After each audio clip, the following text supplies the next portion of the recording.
जय जय श्री राधे। संत जी के दर्शन करिए बच्चों। आज गुरु चर्चा तो महाराज जी कुछ बोलेंगे, क्योंकि गुरु की महिमा वेदों पुराणों में कई युगों से चली आ रही है। तो गुरु को सबसे श्रेष्ठ बताया है, क्योंकि गुरु ही है जो उद्धार कर सकता है। क्योंकि जो भी सेवा है गुरु के सानिध्य में संपूर्ण होती है, बिना गुरु के कोई सेवा नहीं लगती है, चाहे दान धर्म हो चाहे कुछ भी हो। जय जय श्री राधे। महाराज जी कुछ बताइए। ओम नारायण महादेव। जब क्या बताए, अब तो रोज प्रश्न करता है। और ये गुरु की महिमा तो इस जीवन में माता पिता गुरु, माता पिता के बाद गुरु का दर्जा आता है, समझे ना। माता पिता जन्म के अधिकारी होते हैं, कर्म के अधिकारी होते हैं, ठीक है, जो कि भरण पोषण का रास्ता बताते हैं। अब आया गुरु का दर्जा, तो गुरु भी कई प्रकार के होते हैं, समझे ना। एक तो वो गुरु है जिसकी हम कंठी गले में धारण करते हैं, वो हमें अंधकार से प्रकाश की तरफ ले जाता है। गु माने अंधकार, रू माने प्रकाश, ठीक है। ये तो हो गए आध्यात्मिक गुरु, कल्याण के लिए, परलोक सुधारने के लिए, इस लोक और परलोक में। रही बात, एक गुरु वो भी है हमारा, जब हम बाजार में पहुंचे, हमें कुछ आता जाता तो है नहीं, रोटी खाई अभी तक घर में रहे, हम मार्केट में आए, कुछ काम करना पड़ेगा, ठीक है। अब कोई हलवाई लाइन में चला गया, ठीक है, कोई कारपेंटर लाइन में चला गया, कोई वेल्डिंग लाइन में चला गया, यानी एक एक लाइन में चले गए। किसी भी रास्ते में ले लो, कोई कला के रास्ते में चला गया, गाने बजाने के रास्ते में, संगीत में चला गया, तो सबसे पहले तो भर्ती होता है। आज जाके अगर तुम जो है मार्केट में जाओ तो क्या करोगे यार, कुछ काम धंधा मिल जाए। मान लो एक कारपेंटर की दुकान पे काम मिल गया, स्टूल फर्नीचर का काम होता है, तो आज तो तुम्हें कुछ मालूम ही नहीं है कि ये पेंच कहाँ फिट होगा, तो तुमसे क्या काम लिया जाएगा, ये लकड़ी वहाँ रखे आओ, वो वाली इधर ले आओ, ठीक है ना, ये झाड़ू मार लो जरा, और वो वाला दरवाजा उठा के उधर रखो, वो फर्नीचर इधर लाओ, यही काम है ना। लेकिन धीरे धीरे जब साल 2 साल साल खंड गुजर जाएगा, तो तुम्हें उस डंडे को लगाना भी बंद दे दिया जाएगा। ये डंडा जरा फिट करो, ठोक के फिट करो, इसमें पेंच लगाओ, पेंच लगाओ। कैसे लगेगा, साल भर में देख रहे हो ना, ऐसे लगेगा। तो देखते देखते आप एक साधारण हेल्पर से एक साधारण रास्ते में आगे बढ़ जाते हैं। अगर 2 साल 3 साल आपने लगा लिए, 2 साल लगा लिए उस दुकान पर, ठीक है, तो आप एक कारीगर बन जाते हैं। फिर आपको डंडा उठाने की और इधर झाड़ू लगाने की जरूरत नहीं है, फिर एक जगह बैठ गए और अपने औजार लेके ठोका पीटी करना और फर्नीचर बनाना। तो आज 2 साल में जिस जगह पे आप पहुंचे, वो अपने आप नहीं पहुंचे, किसी ने पहुंचाई है ना, वो भी गुरु है, वो है ना। अगर वो नहीं पहुंचाता तो वहीं उठाते रहते, लेकिन उसने 6 महीने में ही तुम्हें रास्ता आगे बढ़ाना शुरू कर दिया, वो भी गुरु। तो गुरु कई प्रकार के, ठीक है। एक गुरु वो है जो अध्यात्म से भगवान की तरफ ले जाता है। एक कवि ने लिखा है कि साथ सब धरती कागज करे, सब धरती कागज करे, लेखन सब बन राय। बन राय समझते हो किसको बोलते हो? जंगल, वन, स्पष्ट है ना, बन रहा है वन तो जंगल। सब धरती कागज करे, लेखन सब बन रहा है, साथ ही समुंदर मत्स्य करे, लेकिन गुरु गुण लिखा ना जाए। अर्थ समझे नहीं समझे? ये धरती जितनी लंबी चौड़ी है, इस सृष्टि में, इस नीले आसमान के नीचे 2/3 जल है, 1/3 हमारी पृथ्वी का वास, ठीक। अब ये सारी धरती को हम, जो 1/3 है, इसको हम जो है मान लो कागज बना ले। ये धरती नहीं, एक कागज है। अब कागज को लिखने के लिए काम आता है, सब धरती कागज करूं, लेखन सब बन रहा है, अब लिखने के लिए कलम लगती है। तो जितने भी वन में पेड़ हैं इन सब की कलम बना ली जाए। अब इतनी बड़ी धरती है, इतने कलम बने पेड़ों के, क्यों सारे जंगल को ही पेड़ बना दिया, जितने भी जंगल है। तो पेनों की भी कितनी कंपनियां आज पेन वाले के हर जगह पे है ना। हाँ, तो सब जगह ऐसे ही चलता है ना। तो इतने पेन भी हो गए। अब लिखाई भी तो तगड़ी चाहिए ना। अब लिखने के लिए फिर स्याही भी चाहिए, बिना स्याही के तो लिखा नहीं जाएगा। तो कह रहा है 7 समंदर मस्त करूं, 7 समुंदर की स्याही बना लूं। अब 7 समुंदर जो एक दूसरे से ज्वाइंट हैं, इनमें कितना पानी है? 2/3 जल है ना, 1/3 धरती है, उसकी स्याही बना ले। और फिर भी गुरु गुण लिखा न जाए, फिर भी गुरु जी का गुण लिखा नहीं जा सकता, ये सब कम पड़ जाएगा। तो अब गुरु की महिमा तो वो है, हैं? नारद जी ने प्रहलाद को गुरु मंत्र दिया, ध्रुव को गुरु मंत्र दिया। ध्रुव जब घर से निकला ना, ध्रुव का तो मालूम है ना। तो ध्रुव घर से निकले, 5 साल के तो थे। राजा उत्तानपाद थे इस धरती पे, जो स्वयंभू मनु थे ना, स्वयंभू मनु, जिन्होंने हम स्वयंभू मनु और शत्रुपा जिनत चेली नरसृष्टि अनूपा, ये हम सब उन्हीं की संतान है, स्वयंभू मनु शत्रुपा की। उनके 2 पुत्र थे, उत्तानपाद और प्रीवत। तो बड़ा पुत्र राजा बनता है, उत्तानपाद को राजा बनाया। राजा मनु भजन करने चले गए, बेटा तुम तो मालूम, चौथे पन जाए नपकान। अब उत्तानपाद की एक रानी थी सुनीति। सुनीति नाम के अनुसार ही सुंदर थी। सुनीति, जिसकी नीति सुंदर हो वही सुनीति।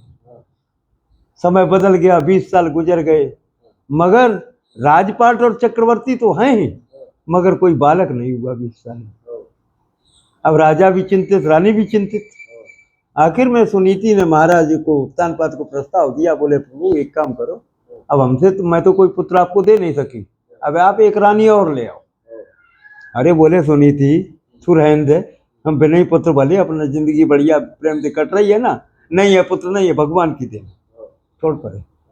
अरे बोले नहीं, राजकार्य कल युवराज चाहिए ना, तो आपको राज को तो युवराज देना पड़ेगा ना। तो एक ब्याह कर लिया। आखिर में सुनीति ने अपनी एक रिश्ते की बहन थी सुरुचि, उसका नाम था क्या? सुरुचि। उससे ब्याह करा दिया। और जब सुरुचि महल में आई तो वो तो अपनी रुचि किया है, उसने जो है 6 महीने में ही राजा उत्तानपाद पे पूरा कब्जा जमा दिया। और राजा उत्तानपाद सुनीति को भूल गए। समय वो भी आया जब सुरुचि ने अपने क्रोध को नियंत्रण में नहीं रखा। क्यों? अपनी रुचि अनुसार चलने वाली है, उसको कोई लेनी देना नहीं। सारा राजपाट और कार्यक्रम सब सुरुचि के आदेश से चलता। राजा उत्तानपाद तो खाली मौज में पड़े रहते बाजू, वो चाहती उसमें मोहर मार देती, राशि मोहर। एक दिन वो भी आया जब राजा उत्तानपाद ने अपनी पहली पत्नी सुनीति को जंगल में निकलवा दिया महल से। एक वहाँ कुटिया बनवा दी, झोपड़ी, और उसमें रहने के लिए व्यवस्था कर दिया। और आराम से वहाँ 2 किलो आटा, दाल सब्जी रोज पहुंच जाती खाने भर को, और तुम यहाँ रहो, अब महल में तुम्हारा कोई काम नहीं। सुरजी ने भी मंजूर कर लिया पति की इच्छा। कहाँ महारानी थी, कहाँ पहुंच गई। वक्त का खेल देखो ना। अगर ब्याह नहीं कराया होता तो उसको कौन निकाल सकता? और अपनी पसंद जो हमें अच्छी लगी वही बढ़िया रानी दिलवाई, और उसी ने आज भी कर। समय चलता रहा, समय तो अपनी गति से चलता है। एक दिन राजा उत्तानपाद शिकार खेलने गए और एक हिरण के पीछे पड़ गए, और उस हिरण के पीछे घोड़ा डाल दिया, और समय आते पीछे चले गए। राजा उत्तानपाद के सैनिक और सेना और सब पीछे छूट गए, राजा आगे निकल गए। घने जंगलों में जाके शाम हो गई और वो गायब हो गया हिरण। अब राजा चक्कर में पड़ गए, पीछे लौटने का कोई दिमाग में नहीं आ रहा। सेना सब कुछ छूट चुका, अकेले हैं। वहीं एक कुटिया दिखी, उसमें कुछ प्रकाश दिखा। तो बोले यहाँ कोई है, जंगल में प्रकाश। जाके पहुंचे तो कुटिया। महाराजा ने आवाज लगाई, कौन है भाई, किसकी कुटिया? तो वही महाराज की पहली पत्नी जो सुनीति थी वही रहती थी, वही कुटिया थी। वो निकली, उसने दूर से ही आवाज से ही पहचान गई। बाहर निकली तो बिल्कुल भरोसा हो गया कि तो महाराज जी है। उसने अंदर ले गई, बैठाया, प्रणाम किया, महाराज पधारो, ये तो आपका ही घर है। अब राजा युक्तानुपात को तो सुनी थी तो, हाँ प्रभु आपने ही तो राजाज्ञा में जारी करके हमें कुटिया बनवाई, हमारा आटा दाल यहीं जा जाता है, मैं तो यही मेरे का करना, आपको पुत्र की प्राप्ति हो जाए, युवराज मिल जाए, राजमहल चमक उठे, मेरे को क्या चाहिए। रात हो ही चुकी थी, वापस लौटने का सवाल था ही नहीं। राजा जो है उत्तानपाद वहीं रुक गए, एक दिन नहीं 2 दिन रुक गए, रात दिन में भी रुके और फिर रात रुके, 2 रात रुके।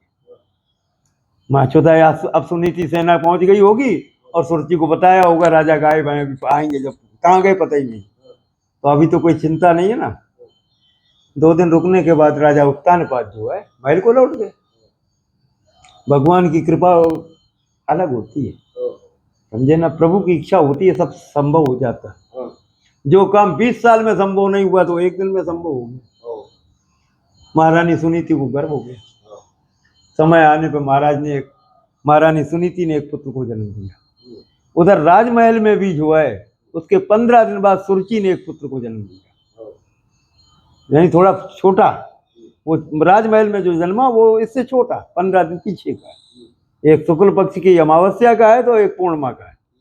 ठीक, खबर पहुंची, कोई बात नहीं, वो अपने महल में बड़ा होने लगा, वो अपने कुटिया 3-4 साल के हो गए तो थे तो राजा के बालक। महारानी ने बताया, कभी पूछते पिताजी तो पिताजी वहां दरबार में जाओ, राजा भी देखते ठीक है, प्रेम करते। एक दिन जो है ध्रुव गए हुए थे,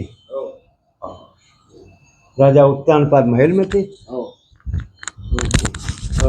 राजा उत्तानपाद महल में थे, दरबार में, और उन्होंने ध्रुव को देखा, बड़ा पुत्र तो बड़ा ही होता है। राजा उत्तानपाद ने ध्रुव को गोद में उठा लिया, सिंहासन पे बैठे थे। जब तक वो छोटा वाला आ गया उत्तम, अब एक को गोद में लिटाए हैं तो दूसरे को कहाँ बैठाएंगे, तो वो नीचे खड़ा था। राजा ने कोई दिमाग नहीं लगाया, थोड़ा उत्तम चुपचाप खड़ा था, क्यों पिताजी जब देखेंगे जब प्यार से उठाएंगे, अभी तो भैया को प्यार कर रहे हैं। ठीक है, उतने में सुरुचि आ गई, उसने ये तमाशा देखा, मेरा पुत्र नीचे खड़ा है और हमारी ये सौत का पुत्र जो है गोद में, अरे ये कैसे संभव है। वो आगे बढ़ी और उसने ध्रुव का बांह पकड़ के और गोद से नीचे उतार दिया सिंहासन से, और बोली आपको शर्म नहीं आती, हमारा पुत्र नीचे खड़ा है, तुमने उसके पुत्र को गोद में बिठा रखा है, हमारा पुत्र उत्तम नीचे खड़ा है, ऐसा कैसे हो सकता है। राजा बोलते तो कुछ थे ही नहीं, क्यों, सौंदर्य के गुलाम थे, चुप रहे। फिर उसने ध्रुव को कहा, अरे बोले तेरा जन्म जो है इस गद्दी के लिए नहीं हुआ है, समझे ना, इस जगह पे सोचना भी मत। ठीक, अगर इस जगह पे ही बैठना है तो तुझे मेरी कोख से जन्म लेना पड़ेगा, समझे ना, उसे सुनीति के गर्भ से नहीं, और फटकार दिया। अब ध्रुव रोते हुए अपने घर आ गए, माँ को बताया, सुनीति ने मन में विचार किया, जिसका डर था वही हो गया। क्या करती, समझाया, बेटा जहाँ पूजा अर्चना भगवान विष्णु की किया करती थी वहाँ मूर्ति थी, ले गई, बेटा तुम भगवान को याद करो, भगवान ही तुम्हें पिता से ऊंचा स्थान दिला सकते हैं, पिता की गोद से भी ऊंचा स्थान है भगवान के पास, वो दे सकते हैं। अच्छा ये विष्णु जी है, ये सबको देते हैं, तुम भी याचना करो, तुम्हें भी पिता से गोद से ऊंचा स्थान मिलेगा। ठीक, शाम को खाना खाया, सो गए। माई तो सो गई मगर ध्रुव को नींद नहीं आई, बात वही लगी हुई, तो विष्णु जी दे सकते हैं, चलो खोजने, सब निकल पड़े, समझे ना। अब राजकुमार से हीरे मोती की माला वगैरह सब पड़ी हुई है, 5 साल की अवस्था, रास्ते में 4 डकैत भी मिल गए, देखा यार ये है, उनको पूछा, भाई विष्णु जी को जानते हो क्या, कहाँ मिलेंगे, बताते हो तो बताओ। वो चूतिया उधर ले गए जहाँ लूटने का हिसाब किताब बन सके, क्यों मोतियों की मालाएं हैं और सोने चांदी के आभूषण हैं, और वो उनको लूटते उससे पहले वहां नागराज प्रकट हो गए और नागराज ने सबको मार डाला काट काट के, एक को भी नहीं छोड़ा। सब मार दिए नागराज ने, फिर बच गए, फिर चल दिए। आगे नारद मिल गए। प्रणाम बाबा। सुखी रहो। कौन? ध्रुव? तुम तो ध्रुव हो ना? हाँ महाराज। अच्छा, कहाँ जा रहे हो? भगवान विष्णु से मिलने। अच्छा बाबा ये बताओ, भगवान विष्णु रहते कहाँ, मिलेंगे कहाँ? अरे नारद चक्कर में पड़ गए, बोले ये क्या चूतियापंथी का काम है? हैं? भगवान विष्णु कहाँ मिलेंगे? भगवान विष्णु ऐसे ही मिलते हैं। बोले हाँ, हमें तो भगवान विष्णु से ही मिलना, और कोई काम ही नहीं है बाबा। बोले पुत्र, भगवान विष्णु ऐसे नहीं मिलते, समझे ना? उनके लिए भजन करना पड़ता है, तब करना पड़ता है। बोले वो सब मैं कर लेता, तुम बताओ कैसे होता है? अब जानते तो ही नहीं, तो बाबा जी बताओ कैसे होता है? भजन या तप या जप क्या होता है? कैसे मिलेंगे? मैं वही काम करूंगा। नारद ने सोचा अच्छा भोपाल मिल गया, क्या करे? नारद फिर समझाया।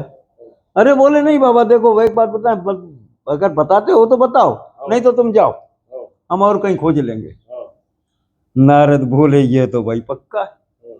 आखिर में समझाया, भगवान ऐसे नहीं मिलते बेटा, बहुत भजन करना पड़ता है, तो मैं सब करेगा ना। तो द्वादश अक्षर का मंत्र का जाप नारद ने दिया। ओम नमो भगवते वासुदेवाय नमः। बेटा इस मंत्र का जाप करो, फिर भगवान मिलेंगे। ठीक है, तो गुरु बने ना नारद, मंत्र दिया, जब ध्रुव ने भजन किया, ठीक 6 महीने में भगवान को प्राप्त कर लिया। 5 साल का बालक 6 महीने में प्राप्त कर ले, ऐसे क्या समझते हो? भगवान की कितनी बड़ी कृपा है। अब उस द्वादश अक्षर मंत्र का प्रभाव है। बिना गुरु की आज्ञा, बिना गुरु के कुछ संभव होता नहीं। 6 महीने में भी 6 काम करने पड़े। नारद जी मंत्र दे के चले गए।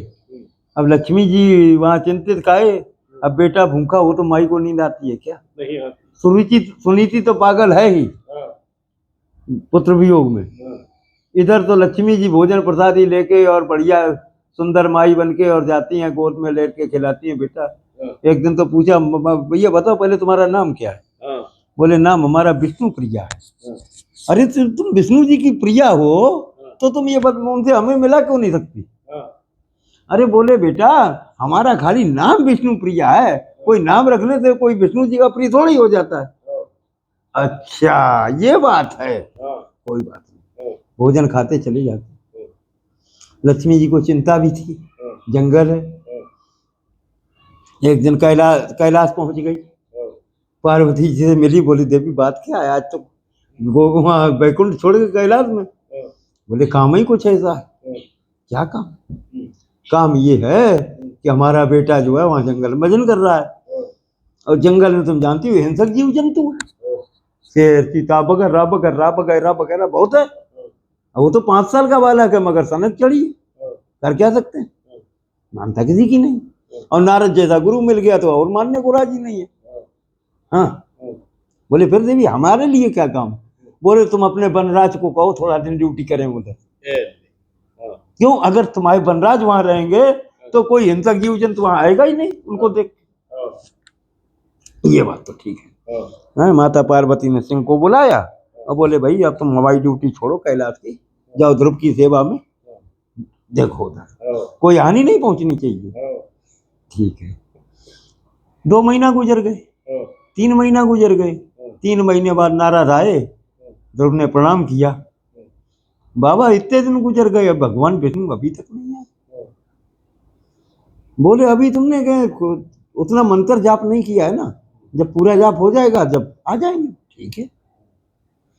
फिर 1 महीना बाद फिर आए। बोले बाबा अभी तक नहीं आए। बोले आए थे, थोड़े ही आएंगे जैसे तुम रहते हो। बोले फिर कैसे आएंगे? बोले कल से खाना छोड़ दो। अच्छा छोड़ देता हूँ। दूसरे दिन माता जी फल फ्रूट लेके आई, बोली माँ मैं नहीं खाना, ले जाओ अपना। क्यों नहीं खाना? नहीं खाना तो नहीं खाना। अरे बोले बात तो बता पुत्र। बोले नारद बाबा ने कहा तुम भोजन छोड़ दो तो भगवान जल्दी मिलेंगे, तो हमको भोजन नहीं करना।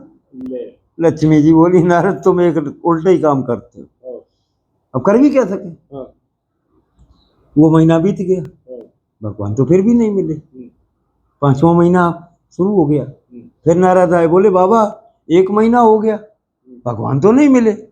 बोले अच्छा दोनों? बोले हाँ। बोले कल से पानी पीना भी छोड़ दो। ले जय हो नारद जी की। हाँ, हैं? अब गुरु बने, गुरु ही बता रहा है ना, हाँ, नारद जी सब ज्ञान दे रहे हैं। हाँ, अब अगर नारद जैसा गुरु हो हाँ, तो भगवान को मिलने में क्या दिक्कत है? नारद जी तो 24 घंटे भगवान के बाजू में रहते हैं, हाँ, हाँ, फिर भी रास्ता तो वही चलना पड़ेगा, हाँ, डायरेक्ट नहीं ले जा सकते, वहां ले जाके खड़ा करता है। हाँ, 1 महीना हो गया, जल ही नहीं पिया। हाँ, फिर नारद बाबा आए साल महीने भर बाद, बोले पुत्र, बोले बाबा अभी भी भगवान नहीं मिले, मैं तो जल भी छोड़ दिया।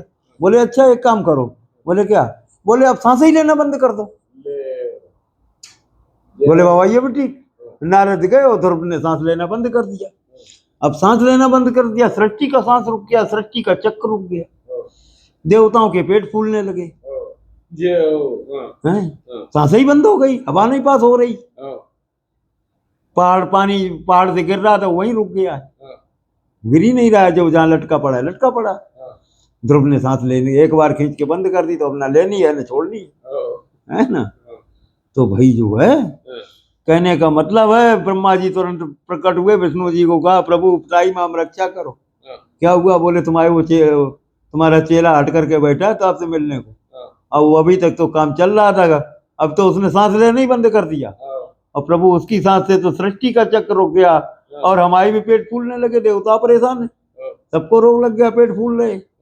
अब जब तक वो सांस नहीं लेगा जब तक कुछ नहीं हो सकता, तो आप जाओ तो वही काम चलेगा। जब भगवान विष्णु ने ध्रुव को दर्शन दिए, गोद में बिठाया, ठीक है ना, और आज आकाश मंडल में ध्रुव तारा करके एक तारा है ना, वही है, वो गुरु की कृपा ही। वो गुरु कृपा है ना। तो गुरु की कृपा को कह नहीं सकते, लिखा नहीं जा सकता। उसने लिखा ना, सब धरती कागज करे लेखन सब बन रहा है, 7 समंदर मत करे गुरु गुण लिखा न जाए, तो ये गुरु का गुण लिखा नहीं जा सकता। गुरु कब कृपा कर दे, है ना। ध्यान मूलम गुरु मूर्ति, ध्यान मूलम गुरु मूर्ति, पूजा मूलम गुरु पदम, मंत्र मूलम गुरु वाक्यम, मोक्ष मूलम गुरु कृपा। भगवान का ध्यान कहीं ना मत करो, ध्यान करो तो गुरु मूर्ति। अब कहो हमारे जैसे गुरु का नहीं, गुरु दत्तात्रेय की याद आती है, गुरु वशिष्ठ की याद आती है, गुरु परशुराम जैसे महान ये गुरु लोग थे, सप्तऋषि।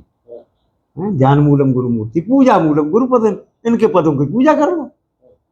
ब्रह्मर्षि है सब, जब चाहे भगवान से मिलने चले जाते हैं, उठाया कमंडल पहुंच गए, कोई रोक टोक नहीं है। क्यों? बाचमैन को पता था एक बार डंडा अड़ाया तो आफत आ गई थी, राक्षस बनना पड़ रहा था, आप दोबारा डंडा साहब को नहीं अड़ाना, ठीक। तो ये वहां पूजा मूलम गुरु पदम, गुरु के उनकी पूजा कर लो। मंत्र मूलम गुरु वाक्यम, मंत्र क्या है? जो गुरु गाली दे दे बोल दे, जाओ भाई माँ चुदा, तो मान लो मंत्र दे दिया गुरु जी ने, गुरु जी तो कहे ये मंत्र ही है, अच्छा, और सब कल्याण हो जाएगा। गुरु जी प्रेम से गाली दे गए, नहीं कहीं हमने देखे संदेह। हाँ, ठीक है। मोक्ष मूलम गुरु कृपा, अब शरीर का मोक्ष कब होगा? अगर गुरु जी कृपा कर दें तो स्वर्ग तो नीचे रह गया, स्वर्ग तो भगवान की कृपा से मिलेगा, लेकिन अगर गुरु कृपा कर दे तो मोक्ष हो जाए, और मोक्ष हो जाए तो धरती से आवागमन का संबंध खत्म हो जाता है। मोक्ष जब हो जाता है तो सृष्टि से चक्र मिलने का खत्म हो जाता है, ऊपर का ऊपर ही रह जाता है। दशरथ जी कब मरे? राम जी के वियोग में मरे, 14 साल राम जी वन में रहे, लंका में जाके रावण को मारा, उसके बाद दशरथ जी आए वहां से, और दशरथ जी ने जब आए तो पहले तो पिता को प्रणाम किया भगवान ने, दशरथ जी ने आशीर्वाद दिया, लेकिन 84 के चक्कर में ही भटक रहे। फिर राम जी ने जो है उनकी तरफ देखा और दृढ़ ज्ञान दिया, समझे ना। जब दशरथ जी को पता चला मैं तो पुत्र पुत्र कर रहा, ये तो परम परमात्मा तो यही है। जब दशरथ जी को पता लगा पूर्ण परम परमात्मा तो राम ही है, हम तो इन्हें पुत्र समझ के अभी भी आशीर्वाद दे रहे थे थोड़ी देर पहले, हैं। इसके बाद में जब ज्ञान हो गया तो भगवान राम ने उनको सीधा मोक्ष दे दिया। अब जन्म मरण का चक्कर आपका खत्म पिताश्री। अब जाओ आप सीधे वैकुंठ में, वैकुंठ से ऊपर जहाँ सत्यलोक है ना, जहाँ हम विराजते हैं, उस लोक में पहुंचो आप। आपका सिंहासन तैयार है, क्यों आप तो हमारे पिता बने हैं ना, तो आपका ये सिंहासन मिलेगा। जाइए आप। बार बार कर प्रभु ही प्रणाम, दशरथ हरस गए सुर धाम। जब दशरथ जी मोक्ष को प्राप्त हो गए, आवागमन छूट गए। तो गुरु मोक्ष दे देता है, लेकिन भगवान तो तुम्हें स्वर्ग में भेज सकता है। भगवान प्रसन्न हो गए, उन्होंने कहा जाओ बेटा स्वर्ग में आनंद करो। और स्वर्ग में आनंद करेंगे जब तक अच्छे कर्म है, और जब वो बीत जाएंगे हमारे, तो फिर 0 सन्नाटे में आ जाएंगे, बैंक खाता खत्म हो जाएगा, फिर धरती पे आना पड़ेगा, फिर यहाँ बैंक में खाता जमा करो, फिर वहां मिलेगा स्वर्ग। तो जन्म मरण का चक्कर बना रहता है स्वर्ग से, भगवान ने दिया है। लेकिन अगर गुरु दे दे तो जन्म मरण का चक्कर खत्म होता है। इसलिए गुरु की महिमा को लिख नहीं सकते। नहीं, गुरु जीवन में होना जरूरी है। लो, बिन गुरु भाव निधि तरह ही न कोई, जो बिरंच शंकर सम होई। बिन गुरु, ये भवसागर है ना, इसमें बिना गुरु की तरह नहीं होता, चाहे वो ब्रह्मा और शंकर के समान ही क्यों ना हो। लेकिन ब्राह्मण को छूट है। अच्छा, ब्राह्मण को छूट है क्यों? ये उसका गुरु एक गोपवीत संस्कार है, आधा गुरु तो वही हो जाता है। जगत गुरु तो पहले ही बन जाता है, यज्ञोपवीत धारण किया और ब्राह्मण जगत गुरु हो जाता है। अगर वो संन्यास नहीं लेता तो वो जन्म मरण के चक्कर में चलता रहेगा कर्मानुसार। और अगर संन्यास ले लेता है तो हो सकता है मोक्ष हो जाए, गुरु कृपा। इतना फर्क रहता है। उसको जो है गुरु करने की जरूरत नहीं। क्यों? उसका जब यज्ञोपवीत संस्कार होता है, जब वेद व्यास जी तो उसके गुरु बनाए जाते हैं, जनेऊ दिया जाता है, पूरी प्रक्रिया होती है, मंडप करता है, आचार्य आते हैं, सारे 7 दिन भिक्षा करता है, सब करता है ना, 7 घरों की 7 जातियों की। क्यों? अहंकार नहीं होना तुमको। आज से तुम देवता बन गए, भूदेवता, लेकिन अहंकार नहीं होना। तो चमार के घर में भी एक दिन भिक्षा मांगना पड़ेगा, उसी गांव में। ठाकुर के यहाँ भी मांगना पड़ेगा, बनिया के यहाँ भी मांगना पड़ेगा, ब्राह्मण के यहाँ भी। ब्राह्मण में तो पैदा ही हुए, ठीक। तो ऐसे 7 दिन भिक्षा भी करनी पड़ती है, अहंकार टूट जाता है। यज्ञोपवीत संस्कार के नियम पालन करने पड़ते हैं, तो उसको गुरु की जरूरत नहीं होती। क्यों? उसका तो वही सब है ब्राह्मण का। लेकिन जो सन्यास लेता है ब्राह्मण, उसको तो गुरु बनना नहीं पड़ता है। अच्छा, घर छोड़ के अगर वो ब्राह्मण आता है साधु बनने के लिए, तो सन्यास में ही जाएगा। जगत गुरु ब्राह्मण, ब्राह्मण गुरु सन्यासी। आजकल तो चमार भी सन्यासी हो गया, भंगी भी सन्यासी हो गया। स्थिति वो है कि गुरु जी 21,000 31,000 50,000 में उसको नागा बाबा बना देते, जाति का भंगी है कोई बात नहीं, संस्कार करवा देते हैं। वहाँ कौन पूछता है कि महाराज तुम्हारा चेला किस जाति का है? हम सिफारिश कर रहे हैं ना, बोतली का हमारा चेला है फला नाम, पर्ची में 5,000 लग रहे ना, 5,000 की पर्ची कटी, मुंडन करो चुपचाप। नाई को बोलने का बाबर नहीं। मुंडन करने के बाद में सीधा संस्कार में पंडित लोग बैठे हैं, वहाँ अपना अपना कमंडल दे दिया, लाइन में बैठो, सब क्रियाक्रम समझाए जा रहे हैं, तुम भी वहीं बैठे बैठे हवन पूजन जो क्रिया होती है ना, करते रहो। 4 घंटे की काम है। उसके बाद गंगा जी स्नान करके और फिर आ जाओ हवन ढूंढने पे। फिर पीठाधीश्वर आएंगे, प्रेस मंत्र देंगे, प्रेस मंत्र दे के अपने अपने घर जाओ, तंबू में अपने अपने गुरु के पास जाओ। अच्छा, पहले नियम था प्रेस मंत्र लेने के बाद में सीधे फिर तंबू नहीं जाते थे, सीधे अखाड़े में जाते थे। अखाड़े में ही जो है सुबेरे गुरुजी आते थे और पीठाधीश्वर रात में आते थे, 12 बजे के लगभग, 11-12 बजे पीठाधीश्वर आते थे, प्रेस मंत्र देते थे। इसके बाद में सुबेरे तनी पे जो नागा बनते थे ना, तो दिगंबर गुरु आता था और वहीं पर उनको झटका मारता था 3 इंद्री पकड़ के, और नागा बाबा बन गए। तुम जाओ, बन गए नागा बाबा, लाइसेंस बन गया दिगंबर गुरु फलाना। और अखाड़ा प्रमाण पत्र देगा ही, 5,000 दे के मुंडन कराया ना, और रसीद है, उसके हिसाब से अखाड़ा प्रमाण पत्र बना देगा। जाति थोड़ी तुमसे पूछी किसी ने, तुम्हें बताने क्या जरूरत है, भंगी है। बाद में कुछ हमारे जैसे साधु मिल गए, तुम्हारे जैसे विचारों के मिल गए, तो पूछ ही दिया कौन सा गांव है। अब जैसे हमारे आप में निकल आए आजू बाजू के हैं, अब झूठ बोले चला नहीं यार, बाजू में तो है, कल को पता लग सकता है, तो बताना ही पड़ेगा भाई महाराज आप तो पंडित है, हम तो भंगी है, साधु फला गाँव है। गंगा के जमुना जी के इस तरफ, ठीक है। कोई बात नहीं, वे साधु की जाति नहीं होती है, इसलिए साधु की जाति को व्यंगम नाम दिया गया। व्यंगम माने पक्षी, व्यंग माने पक्षी। तो साधु किस जाति का है? व्यंगम जाति। पक्षी है, पक्षी में कौवा भी पक्षी है, कौवा भी पक्षी है, हंस भी पक्षी है। दोनों बराबर हैं क्या? नहीं, लेकिन पक्षी दोनों, ठीक है। तो ये है, इसलिए गुरु उचित। भाई कई लोग तो आजकल कहते हैं हमारे शंकर जी गुरु हैं, हनुमान जी गुरु हैं। फिर वही बात, ये कैसे? अगर शंकर जी और हनुमान जी गुरु होते तो हनुमान जी तो स्वयं जो है 11वें रुद्र है, फिर उन्हें सूर्यदेव को गुरु क्यों बनाना पड़ा? हनुमान जी के गुरु कौन है? सूर्यदेव। तो उन्हें क्यों बनाना पड़ा? विचार करो, रामायण कह रही है, जिन्होंने रामायण लिखी वो ब्रह्मर्षि थे, त्रिकालदर्शी वेदक वाल्मीकि, ब्रह्मा के लास्ट पुत्र। उल्टा नाम जपे जग जाना, वाल्मीकि भय ब्रह्म समान।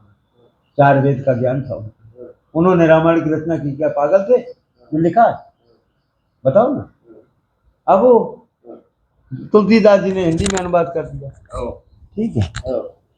तो भैया ये लोग पागल तो नहीं थे। राम जी स्वयं मर्यादा पुरुषोत्तम पूर्ण परम ब्रह्म परमात्मा थे, हैं? जग पे खन तुम देखन हारे, विद्यर शंभु नचावन हारे। राम जी तो वो हस्ती थे जो ब्रह्मा जी, शिव जी और विष्णु जी को भी नचाते हैं। ये तीनों नाचते हैं, ऊपर बैठ के वो देखते हैं, हैं? सृष्टि का काम चलता है उनका। मुखिया है ना, वो तो बैठा रहता है, कर्मचारी सेवा करते हैं। कोई जनरल मैनेजर होता है, कोई मैनेजर होता है, ठीक है ना, कोई स्पेशल मैनेजर होता है ना। तो ऐसे तो राम जी बैठे बैठे देखते हैं। ब्रह्मा जी सृष्टि का उदय करते हैं, सभी जानते हैं ब्रह्मा सृष्टि का सृजन करते हैं, उसकी उम्र लिखते हैं, उसके क्या भाग में है वो लिखते हैं। इसके बाद विष्णु जी सृष्टि का पालन पोषण करते हैं, पेट भरते हैं, खाने के लिए सब व्यवस्था करते हैं, और शंकर जी संहार कर देते हैं, बराबर कर देते हैं। इधर से पैदा किया, इधर मार दिया, बराबर हो गए ना। तो ये तीनों काम हो रहे हैं, लेकिन राम जी थोड़े ही कर रहे, राम जी तो ऊपर बैठे देख रहे हैं। तो जग पे खन तुम देखन हारे, विद्यर शंभु नचावन हारे। वो राम जी जब धरती पे आए तो वशिष्ठ जी को गुरु क्यों बनाना पड़ा? कुल गुरु क्यों? वशिष्ठ जी तो जिस कुल में वो पैदा हुए उसके कुल गुरु वशिष्ठ जी है। आज से नहीं, जब से वो कुल चला, राजा इक्ष्वाकु से सूर्यवंश चला। तो इक्ष्वाकु इतने बड़े प्रतापी राजा थे कि पूरी धरती इनके अधीन थी। एक बार जो है ये ब्रह्मा जी के पास पहुंचे, प्रणाम किया। ब्रह्मा ने पूछा, कहो भाई अब तो सब कुशल मंगल है ना, राजकाज चल रहा है? बोले दादा सब कुछ बढ़िया, लेकिन एक गड़बड़ है। बोले क्या? बोले हमारे विचार गड़बड़ है। क्यों? लेकिन तुम्हारे विचार कैसे गड़बड़ा सकते? अगर राजा के विचार गड़बड़ हो जाए तो फिर प्रजा का क्या होगा? वो नहीं दादा, हमारे विचार में आज राजा के पास सारी पावर है, सृष्टि का हर आदमी उसका गुलाम है और उसके पास पावर है। अगर राजा निरंकुश हो जाए तो, जिस तरीके से सतयुग में वो है वंशी सहस्त्रार्जुन दत्तात्रेय का वरदान पाने के बाद निरंकुश हो गया था, तो भाई ऐसा कैसे हो सकता है? अगर निरंकुश हो जाए तो उस पर अंकुश कौन लगाएगा? वो तो रसम में राजा है। उसका माना है हमने दारू पीनी है तो पीनी है, हमने रान रखनी है, फलाने की छोरी पकड़नी है तो पकड़नी है, कौन रोकेगा? उसके लिए भी तो कोई उपाय होना चाहिए। बोले फिर? बोले हमारा विचार है कि राज दरबार में कुल गुरु का पद बनाया जाए, उस पर ब्राह्मण ऋषि को बैठाया जाए, और वो कुल गुरु जो इजाजत देगा दरबार में, राजा को वही करना पड़ेगा।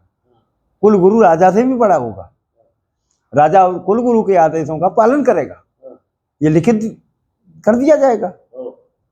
तो अब राजा अगर दारू भी पीना चाहेगा तो पहले गुरुकुल को पूछेगा, किसी छोरी को छेड़ने के पहले गुरु को पूछेगा। तो कुल गुरु दारू पीने की और छोरी छेड़ने की इजाजत तो नहीं देगा ना। राजा चुप, नहीं मानेगा तो कुल गुरु सेनापति को आदेश दे सकता है, बंद कर दो साले को 24 घंटे के लिए जेल में, कुल गुरु का आदेश पालन होगा। तो ठीक है। फिर एक बात बताओ दादा, हम कुल गुरु कैसे बनाए? महाराज भृगु है जिन्होंने विष्णु जी को भी छाती में लात मार दी, इतना पावर है? महाराज जमदग्नि है, परशुराम जी उनके पुत्र, वो भी विष्णु अवतार है। कमी भजन में उनके पास भी नहीं। आपके ब्रह्मा पुत्र वशिष्ठ है, वो भी भजन नंदनी उन्हें मिली हुई, भजन कर रहे। माता अरुंधति साथ में है, 4 पुत्र हैं, जंगल में भजन चल रहा है। अब हम बताओ किसको कुलगुरु बना है? ये सब एक ही कैटेगरी के हैं। अब इनको बना ले, वो नाराज होते साला हमको क्यों नहीं बनाया, और उनको गुस्सा आ जाए तो हमें तो बर्बाद कर देंगे। उनके तपोबल क्या, हमारा राजबल क्या? तो आप बताओ किसको बनाए? अब आप जिसको बता देंगे तो कोई नाराज नहीं होगा। दादा ने जिसको बचाया उसको बनाया। तो बोले जाओ तुम वशिष्ठ के पास चले जाओ। वशिष्ठ जी के पास गए, प्रणाम किया, बताया, दादा ने भेजा। बोले राजन, मैं ये काम नहीं कर सकता, मैं अपना भगवान का भजन कर रहा हूँ जंगल में, अपने बाल बच्चे हैं, अपनी मौज में है, अपनी साधना चल रही है, भगवान का भजन तो वैसे ही कर रहे हैं। तो हमें कुलगुरु बनने के बाद भजन भगवान का भजन किया तो वो तो तुम्हारा हो जाएगा। अभी अपना भजन स्वतंत्र है, जो हम कमा रहे हमारा है। कुलगुरु बनेंगे तो तुम दक्षिणा दोगे तो बंटवारा नहीं होगा, ये हम नहीं करते। ब्राह्मण का मांगने का शोभा देता है क्या जो हम कुलगुरु बने तुम्हारे यहाँ मांगने आए? फिर वशिष्ठ जी से चल के राजा इक्ष्वाकु ब्रह्मा के पास गए। बोले दादा वशिष्ठ जी ने सब मना कर दिया, अब क्या करें, दूसरा नाम बताओ।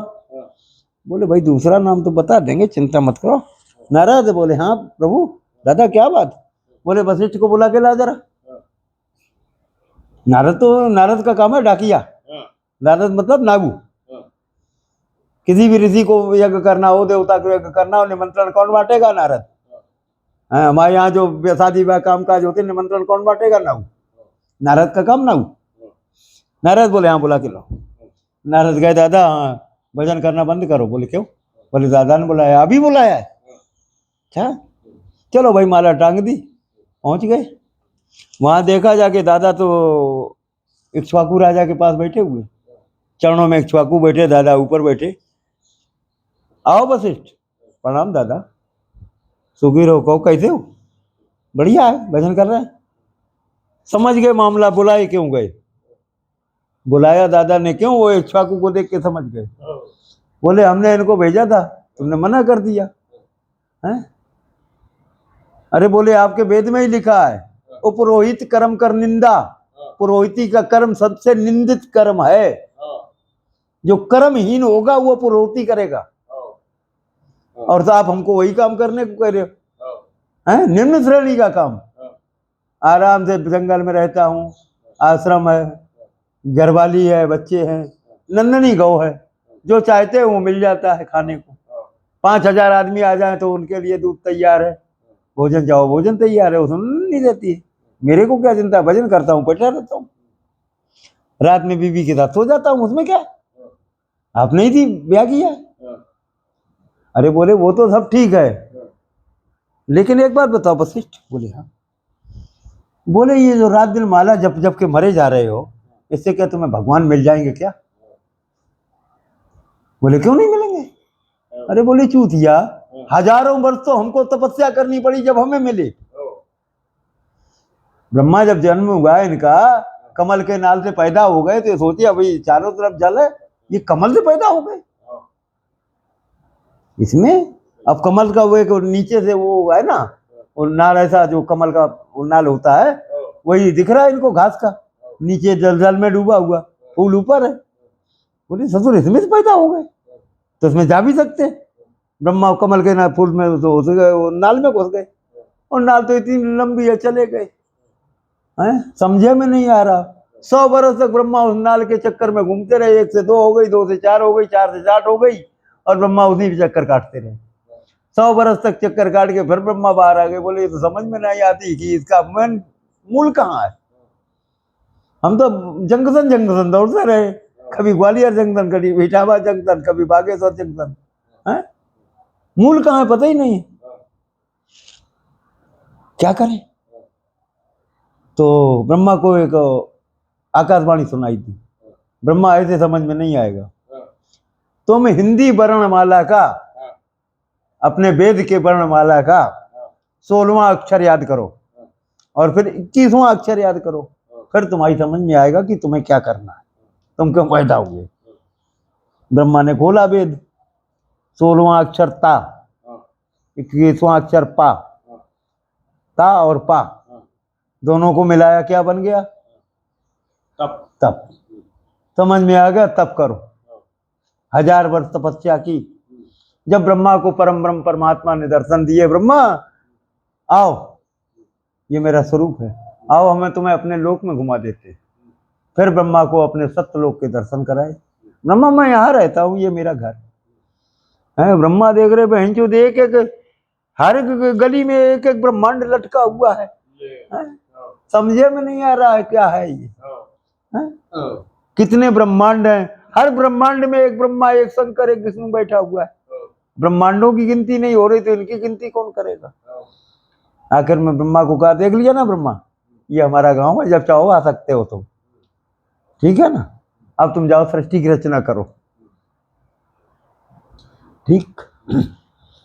तो ब्रह्मा को ये काम दे दिया। तो बोले भाई जब हमें इतनी मुश्किल में मिले तो तुम्हें कैसे इतनी जल्दी मिल जाएंगे वशिष्ठ? लेकिन एक जुगाड़ थी हमारे पास, इसलिए हमने तुमको कहा जल्दी मिल जाएंगे। बोले कौन सी जुगाड़? रामायण में वाल्मीकि ने लिखा है, स्वार्थ लाग करे सब प्रीति, सुर नर मुनि सबकी यह रीति। बिना स्वार्थ के कोई मित्रता नहीं करता, चाहे देवता हो, चाहे आदमी हो, चाहे बाबा जी हो, सुर नर मुनि सबकी यह रीति। वशिष्ठ ने पूछा इसका मतलब? बोले माला जपते जपते मर जाओगे, वशिष्ठ भगवान नहीं मिलने वाले। लेकिन हमने इक्ष्वाकु को इसलिए भेजा था, ये सूर्यवंश में एक कुलगुरु की कुर्सी बन रही है, अगर तुम इस कुर्सी पे बैठ जाओ तो भगवान तुम्हें पक्का मिलेंगे। ये गारंटी हो जाएगी कि भगवान मिलेंगे ही, मिलना पड़ेगा तुमको। क्यों? इस कुर्सी को भगवान मिलने आएंगे, और इस कुर्सी पे तुम बैठोगे तो तुम ही मालिक हो, तुम्हें ही मिलेंगे, तुम्हारे पैर छूएंगे। त्रेता में वशिष्ठ तुम नहीं जान रहे, मैं जान रहा हूं। त्रेता में भगवान राम का पूर्ण परम ब्रह्म अवतार होगा, मर्यादा पुरुषोत्तम, वो इसी सूर्यवंश में होगा, समझे ना? और जब इसी सूर्यवंश में होगा तो पंचांग देखने के लिए कुलगुरु को बुलाया जाएगा। सबसे पहले दर्शन भी तुम्हें होंगे, फिर बड़ा होगा नामकरण भी तुम ही करोगे, गोद में भी खिलाओगे। फिर जब बड़ा होगा तो आश्रम, गुरु आश्रम में आएगा शिक्षा ग्रहण करने, तो तुम्हारे पास रहेगा, तुम्हारे पैर दबाएगा, कमंडल धोएगा, झाड़ू लगाएगा। हैं? जिसको मिलने के लिए हम और शंकर वहां ब्रह्मलोक और कैलाश छोड़ के आएंगे, पता लगा वो अयोध्या में नहीं है। बोले फिर? बोले गुरु जी के पास कमंडल में जल लेने गया है नदी पे। रेत रहेगी, अब या तो हम नदी पे दौड़ के जाएंगे या वहां इंतजार करना पड़ेगा। और तू आएगा कमंडल से जल लेके, वो आएगा तो सीधा तेरे पास जाएगा, मेरे को देख लेगा लेकिन रुकेगा नहीं, गुरु सेवा में लगा हुआ, बाद में हालचाल पूछेगा। तो तेरा कितना बड़ा ओहदा हो जाएगा कि मैं भी साइड खड़ा हूं मगर बाद में मिलूंगा पहले गुरु जी को। तो गुरु महिमा, अगर ऐसा ही होता तो उसको गुरु बनने, वशिष्ठ जी को गुरु बनाने की क्या जरूरत थी? ये मूर्खों के काम है।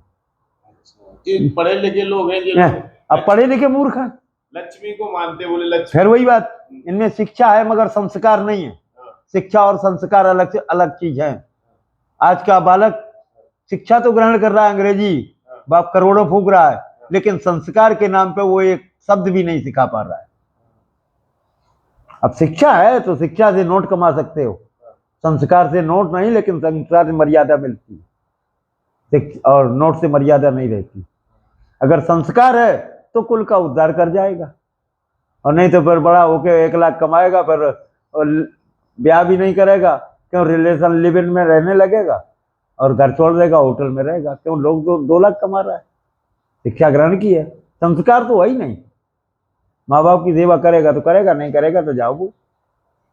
नहीं महाराज जी, शिक्षा और संस्कार अलग अलग चीज है भाई। चलो छोड़ो, बहुत देर हो गई है।